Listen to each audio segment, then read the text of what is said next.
How's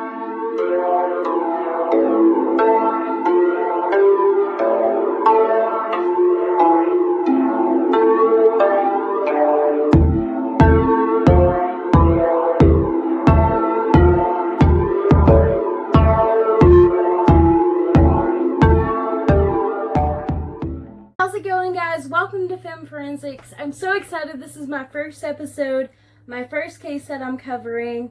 I hope it's exciting. Okay, so today for our first story, we're going to be covering the unusual story of James Goeke. Unfortunately, I don't have a lot of pictures for this. I have an old school picture for him. So in Norristown, Pennsylvania, just before 2 o'clock on December 27th, 2008, police were called in response to a man on the edge of a bridge attempting to commit suicide by jumping off. It was a middle-aged man who drove a burgundy minivan and had it parked on the side of the Schuylkill River. The man had tied a rope to the minivan's back seat and tied the other end around his neck, and that's how police found him when they arrived. When the police officers arrived, he jumped off of the bridge, killing himself. But here's the interesting part about this case, and the part that always sticks in my mind. Due to the man's weight and the impact on his neck, he was instantly decapitated. And this was a very interesting case, a very sad case, but his body and head landed on a 90-acre island below him called Barbados Island. No, I don't think it's like the paradise kind. I think it's the cold Philadelphia kind with a decapitated head. So obviously there was nothing to be done for the man as he was decapitated upon impact. I'll talk a little bit more about that later. So upon searching the van, the investigators found the identification of 43-year-old James Goeke. They also found receipts in the van for the rope and various things that he had potentially bought over the past 2 days. He lived, as you can see, in very, very close proximity to this bridge. Investigators theorized that he had been moving about the area for the past 2 days and living in his van. Unfortunately, the case wasn't over. There is actually more to it. So, as they would normally do, prosecutors went to his apartment to notify his live-in girlfriend, Michelle Cavanaugh, of his untimely passing. Michelle Cavanaugh was 42 years old at the time. When investigators went to Goeke's Belmont Village apartments on Ross Road, they immediately smelled the odor of death outside of his apartment. And if you're someone who smelled this before, you know exactly what it smells like, and it's unmistakable. So, yeah.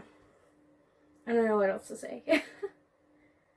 I'm smelling it now just thinking about it. Police found a woman's badly decomposed body in the master bedroom, in the bed under the covers. She had a fabric tie from a robe around her neck, and it appears she had been dead for a couple of days.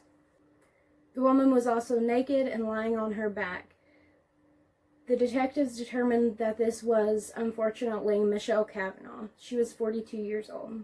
As detectives started to piece together this unfortunate story of these lovers, they were able to ascertain that the two were in the middle of a consensual sexual relationship when the bathrobe was tied around her neck and she was unfortunately killed. This was further backed up by the fact that Goeke left a suicide note on the computer table in the living room that read, "I'm sorry, it was an accident, it was too late to save her. I'm going to join her now. I'm sorry." This case is one of the more sad cases that I learned about during my time in grad school, and I was glad that I could find it publicly published so that I could share it with you guys. And so I was not able to find an autopsy report, unfortunately, as that's something I want to do on my channel, is always go over the autopsy report.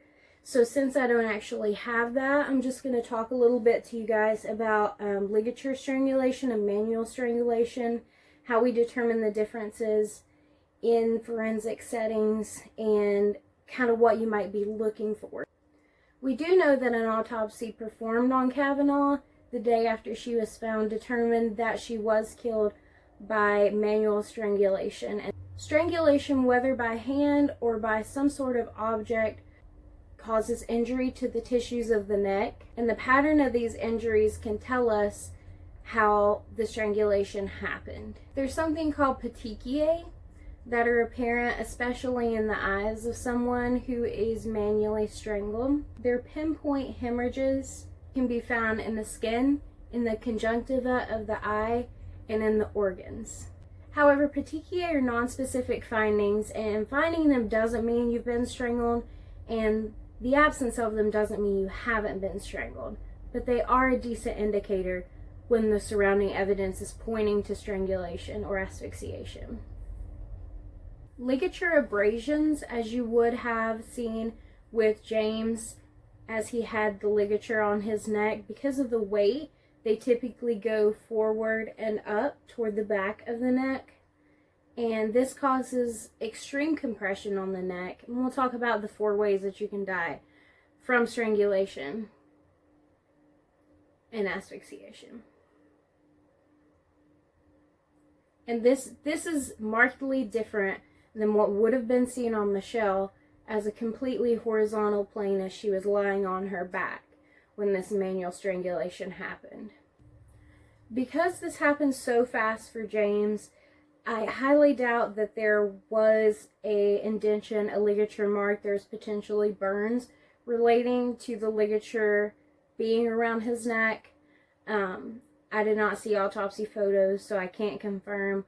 However, I do know, again, that he was completely decapitated by this incident, which is not common. There are multiple different ways that you can actually die from this process. You can provoke a cardiac arrhythmia. This can be caused by pressure on the carotid artery. Pressure obstruction on the carotid arteries can also prevent blood flow to the brain. And pressure on the jugular veins can prevent the return of venous blood from the brain. This results in unconsciousness, depressed respiration, etc. Pressure obstruction of the larynx cuts off airflow to the lungs, producing prolonged unconsciousness. So that's the end of the unfortunate story of James Goeke and Michelle Cavanaugh. They had a short story, a sad story.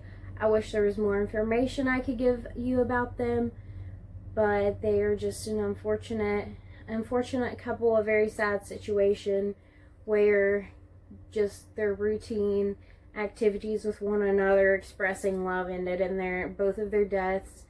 And it's just a sad situation, and it just goes to prove that not every situation brings about this nice justice and peace at the end of the situation.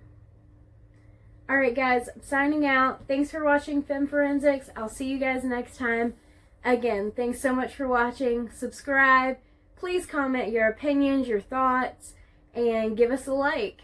We'll be producing new videos very soon. Thanks.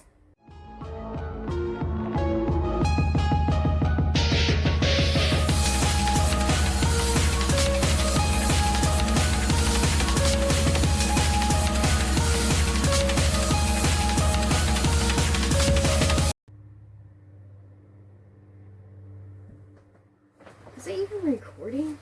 You're in the middle of consensual sexual relationships. In the middle.